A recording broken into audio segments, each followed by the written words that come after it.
PTI के हवाले से जिस तरह उसामा आप जानते हैं कि एक वक्त में वो पीटीआई के हवाले से लीड कर रहे थे सोशल मीडिया को, और उस हवाले से उन्होंने एक रिसेंटली इंटरव्यू दिया है और चेयरमैन पीटीआई के हवाले से जो उनकी हिपोक्रेसी है उस हवाले से उन्होंने भांडा किस तरह फोड़ा है, उन्हीं की ज़बानी सुन लेते हैं। एक वो जो स्कैंडल आया था आयशा गुललई वाला, उस वक्त भी आप पीटीआई के साथ ही अटैच थे। वो क्या खबरें थी उस वक्त, क्या पता लगा था आपको? क्या वाकई उसके अंदर कुछ था या आयशा गुललई की जानिब से गलती थी? देखिए उसमें भी मैंने चूंकि इनको देखा है, एक वो पीटीआई का ना एक ओवरऑल एक जनरल एटीट्यूड देखा है, तो मुझे यही लगता है कि ये जो खबरें होती हैं ये 90% तक सच होती हैं, 10% इनमें फास्टी होती है। मैंने कोई आयशा गुल्लाली के फोन पे मैसेज नहीं देखे जो मैं आपको इधर बैठ के तस्दीक कर दूं, लेकिन मैंने मतलब बहुत सी ऐसे वाकयात हैं जो रियामान साहिबा की किताब में लिखे हैं, और चूंकि मैं उस वक्त मौजूद था, वो जो रियामान साहिबा वाला एक दौर गुजरा है ना, तो मैंने उस दौर में खुद भी बहुत से ऐसे वाकयात का मैं नहीं शायद हूँ जो कि वाकयातन हुए थे और उन्होंने फिर किताब में मेंशन किया, और वो चीजें सच थी।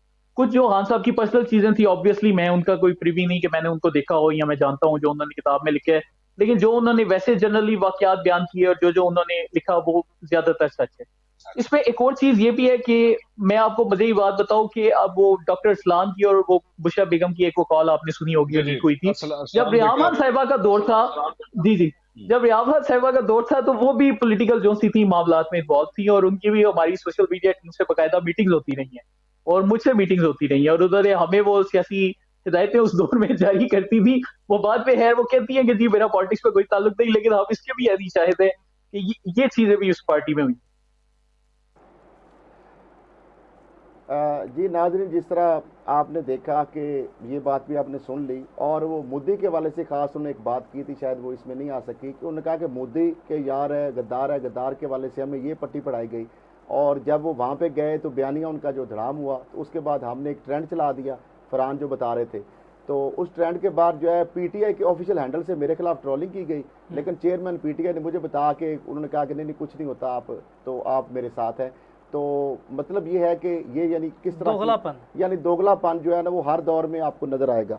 अब इसके साथ ह्यूमन राइट्स के हवाले से जो चेयरमैन जो इन्फो जो है उसके यानी ह्यूमन राइट्स के हवाले से जो ख़वातीन के ऊपर तशद्दुद और ज़्यादती के हवाले से बात की, तो ह्यूमन राइट्स ने उस हवाले से क्या रिपोर्ट जारी की है, वो आप मुलाजा भी कर सकते स्क्रीन पे, कि उन्होंने कहा कि ऐसा कोई सबूत नहीं मिला कि जिसकी बुनियाद पर इल्ज़ाम दुरुस्त माने जाए। राबिया जवेरी का ये ख़त बाकायदा लिखा गया, और इंसानी हकूक़ कमीशन की टीमों ने इल्ज़ाम में सच्चाई नहीं पाई। चेयरपर्सन इंसानी हकूक़ कमीशन किसी सियासी कारकुन के साथ वो नहीं हुआ जिसका इल्ज़ाम लगाया गया था। चेयरपर्सन इंसानी हकूक़ कमीशन और इंसानी हकूक़ कमीशन जो है उनकी तहकीकात में एक भी इल्ज़ाम की तस्दीक नहीं हो सकी। तो यही हम कह रहे हैं, कभी तालिबान खान और कभी इल्ज़ाम खान वाला जो मामला है वो चीज़ें बार बार सामने आ रही। इसके साथ साथ हामिद खान साहब जो है उनकी जानब से चेयरमैन पीटीआई की तरफ से एक पटिशन सुप्रीम कोर्ट में फाइल की गई, जिसमें यह कहा कि सिविलियन जो है उनके फौजी अदालतों में जो ट्रायल है और 9 मई के वाक़े के वाले से जुडिशल इंक्वायरी का मुतालबा किया गया है, सुप्रीम कोर्ट के रजिस्ट्रार ऑफिस ने उसके ऊपर एतराज़ लगा दिया इस बुनियाद पर कि इसके अंदर आपने अवामी मफाद का जहाँ हिट हो रहे हैं वो आपने नहीं ली, तो लिहाजा वो एतराज़ लगा के वापस कर दी गई है। इसके साथ साथ आज लाहौर में एक इवेंट हुआ जिसमें वुकला जो है इंसानी हकूक़ के हवाले से, रूल ऑफ लॉ कानून और आइन की बालादस्ती की बात की, और मिलिट्री कोर्ट्स के हवाले से, वो भी आप विजुअल देख रहे हैं। और इसके साथ साथ एक और बड़ा इवेंट हुआ, वो है वुकला जो है बार काउंसिल जो अब खुल के पाक फौज जो है ना सिर्फ वो आ गए हैं बल्कि ओवरसीज पाकिस्तानी भी आ रहे हैं कि पाक फौज और रियासत हमारी हेडलाइन है। हमारी कोई सियासी पार्टी या सियासी शख्सियत हमारी रेड लाइन नहीं है। हमारी रेड लाइन हमारा मुल्क है, हमारी रियासत है, हमारी अफवाज है, हमारी सुप्रीम कोर्ट है, हमारे इदारे हैं, हमारे कानून नाफिज करने वाले इदारे हैं। तो उस हवाले से जना हाउस में उन्होंने दौरा भी किया लाहौर बार काउंसिल ने, और वो खुल के सामने आया और उनका साना 9 मई के जो भी किरदार हैं और बलाए ताक रखते हुए बिला तमीज़ व तफरीक उनके खिलाफ सख्त से सख्त कार्रवाई की जाए और उनको इबरत का निशाना बनाया जाए। अगर ये शॉर्ट है तो आप सुना दें ताकि नाजरीन भी उनकी ज़बानी सुन सके। जो वुकला की एक बरादरी जो है वो भी पूरी तरह सामने, एक तरफ चेयरमैन पीटीआई भी वुकला को अपनी तरफ माइल करने की कोशिश कर रहे हैं, लेकिन वुकला बरादरी जो है वो भी अब हुबल वतनी में खुल के सामने आ गई। तो अगर है तो वो चला दे प्लीज।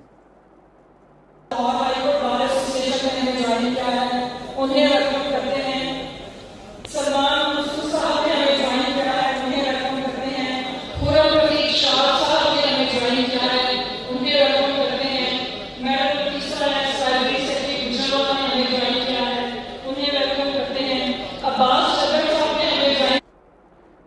जी चेयरमैन पीटीआई और उनके हमायती ये ग्रुप है, एक तो उसका इवेंट है जना हाउस के हवाले से मैं जो कह रहा था कि लाहौर बार काउंसिल का भी एक एक्टिविटी हुई है और जना हाउस में जाके ज़ारी यकजहती किया है पाक फौज के साथ, रियासती इदारों के साथ। अगर वो हमारे पास है तो वो भी हम उनकी ज़ुबानी सुना सकें। अच्छा चलें, बहरहाल आज हुआ है कि इवेंट तो नाजरीन ने देखा होगा टीवी स्क्रीन पे इससे पहले, तो वो भी हम एक रजिस्टर कर रहे हैं चीज़। और इसके साथ साथ जो और भी चीज़ें हैं जो इलेक्शन पंजाब के हवाले से पंजाब में इंतखाबात और रिव्यू एंड जजमेंट के हवाले से, एक्ट के हवाले से समाज जो है वो भी आज हुई है और वहाँ पे चिड़ियों के चहचहाने की आवाज़ आई है कोर्ट में। तो बड़ी खुशगवार हैरत हुई कि ये क्या है। फिर लगता है कि आपके लिए कोई पैगाम लाई हैं चीफ जस्टिस का अटार्नी जनरल से मुकालमा। तो बड़ी खुशगवार एक आज वहाँ पे ये मंजर कशी, चूँकि उसकी मैं कर रहा हूँ हेयरिंग का हिस्सा, चूँकि ये रिमार्क्स आए हैं तो वहाँ पे तो फिर उम्मीद है कोई अच्छा पैगाम ही होगा। पहले कबूतर पैगाम लाते थे, अब चिड़ियाँ जो है वो पैगाम लाना शुरू कर रही हैं। तो मैं तो इससे यही तो अटार्नी जनरल जो है उनके हवाले से कमरा अदालत में कहका और माजी में कबूतर जो है पैगाम वही काम करते थे चीफ जस्टिस साहब। और अटार्नी जनरल कानून के हक़ में दलाइल का आगाज़ कर दिया और 5 निकात पर दलाइल जो है उन्होंने कहा, अटार्नी जनरल साहब ने कहा कि दूंगा कि मफाद आमा का उनका दायरा कार के इर्तिकाब पर दलाइल दूंगा और पाकिस्तान में नज़रसानी के दायरा कार पर अदालत की मामलत करूँगा। अटार्नी जनरल मुकरना के कानून साजी के इख्तियार पर मामलत करूँगा। अटार्नी जनरल भारतीय सुप्रीम कोर्ट के में जो नज़रसानी के दायरा इख्तियार है उस हवाले से बेसिकली दरखास्तों के काबिल समाअत होने पर उन्होंने कहा कि मैं दलाइल दूंगा अटार्नी जनरल ने। और पंजाब इंतखाबात और रिव्यू एंड जजमेंट केस जो है उसमें आइन के जो हकूक़ की इन्फोर्समेंट के हवाले से अगर बात की जाए, आर्टिकल 184 184 जो है उसके यानी 3 के तहत, जिसके तहत 100 मोटो का इख्तियार है सुप्रीम कोर्ट के चीफ जस्टिस ले रहा है, हुकूमत कहती है कि कमेटी बननी चाहिए और जजेस या मिल के सारे ले, तो वो फटा है और ओरिजिनल इख्तियारात को बढ़ाया गया। अटार्नी जनरल ने ये कहा कि एक्सटेंड यानी सुप्रीम कोर्ट ने उससे ज़्यादा अपने पावर उससे गेन की है। और आर्टिकल 184(3) जो 100 मोटो आजकल 100 मोटो का इख्तियार है, पहले फैसला मंजूर केस में आया, अटार्नी जनरल जी वहाँ पे प्रेसिडेंट दिया और मंजूर के भाइयों ने सिंध और बलोचिस्तान में भी दरखास्तें दायर की। गिरफ्तारी के बाद मंजूर को कबायली इलाका में ले जाया गया। दरखास्तों में मंजूर अपनी बाजियाबी की सदा की। पंजाब में इंतखाबात के फैसले के खिलाफ इलेक्शन कमीशन की नज़रसानी और रिव्यू जजमेंट केस की समाअत कल 11 बजे तक मुलतवी कर दी गई है। और उन्होंने कहा कि आप चीज़ों को काट कर अलग कैसे कर सकते हैं, इसकी नोयत अलग है, दूसरे की अलग है। जस्टिस मुनीब अख्तर साहब के ये अहम रिमार्क सामने आए और आखिर में कोई भी फैसला सुप्रीम कोर्ट का फैसला कहलाएगा। जस्टिस मुनीब अख्तर का रिमार्क्स थे। और नज़रसानी में अदालत के सामने मामला 2 फरीकैन के तनाज़ा का है, नहीं होता। जस्टिस मुनीब अख्तर और नज़रसानी में अदालत के सामने ज़ेरे गौर मामला अपना ही सबका फैसला होता है। जस्टिस मुनीब अख्तर अब इस हवाले से एक तो ख्वाजा आसफ के हवाले से भी इम्पोर्टेंट उन्होंने बात की है, जिस तरह फरहान विरक साहब ने बताया है, तो उस हवाले से ख्वाजा आसफ साहब को भी सुन लेते हैं कि वो क्या कह रहे हैं। हमारे अंदरून जो दुश्मन बैठा हुआ था, जिसको हमने खुद जो है उस शाम को दूध पिला के पाला गया और उसने 9 मई को डसा, इस कौम को डसा। जनाबे वाला आप देखें कि क्या हुआ 9 मई को इंट्रोस्पेक्शन करे ये कौम जो है। वो कहता है मेरे साथ ज्यादती हुई, हमने उसको कहा था यहां से इस्तीफे दो। जी नाज़रीन, अभी मैंने बात की कि जना हाउस के अंदर कोर कमांडर हाउस जो लाहौर में वकला जो है लाहौर बार खुलकर सामने आ गई है सॉलिडारिटी के लिए रियासती इदारों के साथ, रियासत के साथ। और उन्होंने कहा कि 9 मई के जो भी इसके मनसूबा साज या मुलव्वस हैं उनको इबरतनाक जो है सज़ा देनी चाहिए। तो वो उन्हीं की ज़बानी सुन लेते हैं। जना हाउस के अंदर जो तबाही के मनाजर हमने देखे हैं, उनको देख करके ये अंदाज़ा होता है कि ये कोई किसी शरपसंदी से कम नहीं वाक़या नहीं है।